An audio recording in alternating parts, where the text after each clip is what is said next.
Hello and welcome once again to Twin Cities Real Estate Rhetoric. My name is Tom Sommers and I'm joined by my co-host Tovi Muma. Hi, Tovi. Hi, Tom. How's it going today? Good. How are you? Good, fine, thank you. For those of you that are new to this broadcast, podcast, webcast, call it what you want, we are a couple of licensed real estate agents in the state of Minnesota who like to put these things together for our clients to explain different issues that we're having in real estate to help you have a better understanding as a buyer or seller. Yep. So today we decided contingencies is what we will talk about, which is important again for buyers as well as sellers. There is, 4 or 5 of them that are really important. Yeah. So when you're putting together a purchase agreement, there's going to be, along with the purchase agreement, a couple contingency addendums. The first one that most people are aware of or know of is the inspection contingency. So basically, that's just saying that you're putting in with the purchase agreement, the inspection contingency, the buyer has the right to inspect the property. Once the property is inspected, then they can remove that contingency. Of course, there's a lot more involved with it. We can get into that at a different time. Well, and for those of you that may not know what a contingency is it's specific things in a contract that have to happen for the contract to come to fruition. Right. Meaning it's almost like a stopgap for certain things. Yeah, because there's not everything can be determined right away. Right. So Sorry. so what we're saying is we want to purchase this home, but it's contingent on this inspection, meaning that the inspection also has to be to our liking as a buyer to move forward with the purchase agreement. Correct. Okay. Yep.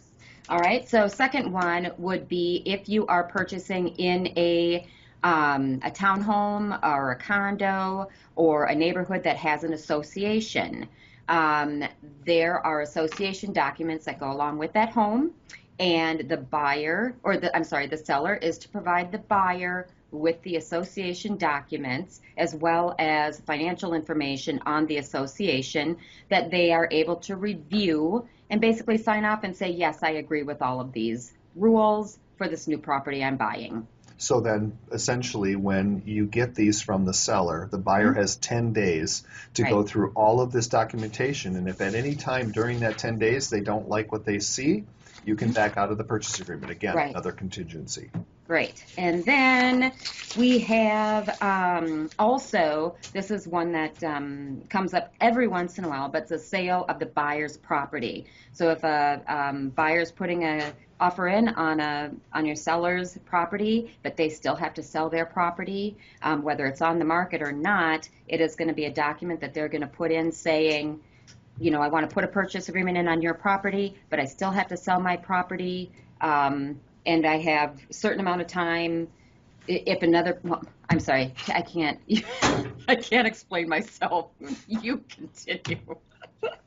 It's all right, go. Okay, so what Toby's trying to say is if I'm a buyer that I want to purchase Toby's home, but I still have a home to sell, I can write Toby an offer and say, hey, you know, we'll pay X amount of dollars, but we're putting a contingency in it that says that this is not solid for us until we get an offer on the home we're selling. Right. So Thank you. We'll go into detail on one of the other episodes about what that all entails, but that's yet another contingency. Right. Okay. Thank you very much for No saving problem. me, Tom. All right. Next up, Toby.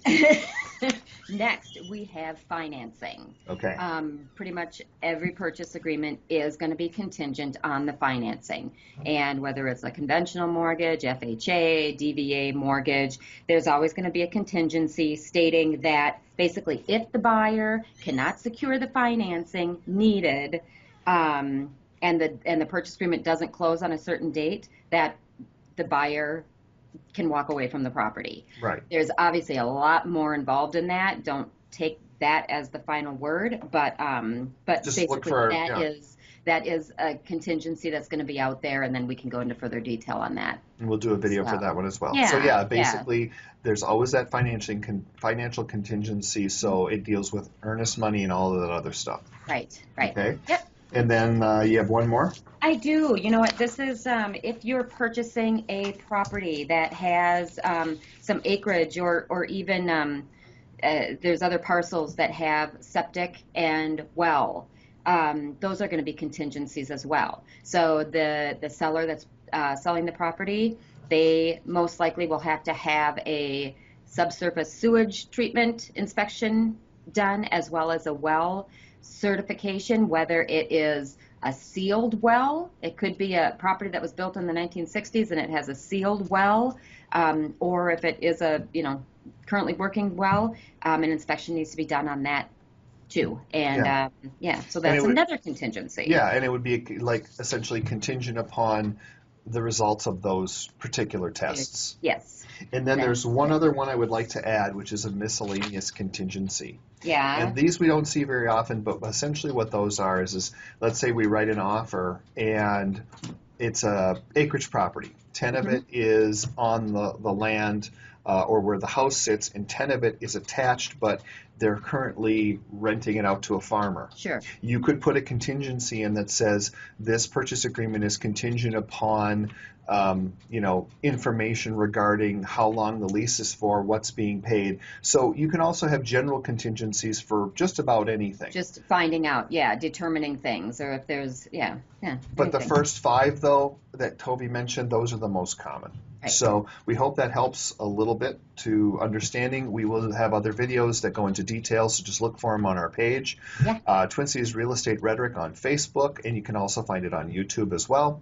Thanks so much for joining us again. Until next time, my name is Tom Sommers. I'm with Tovi Muma. Thanks for tuning in. Thanks. Bye.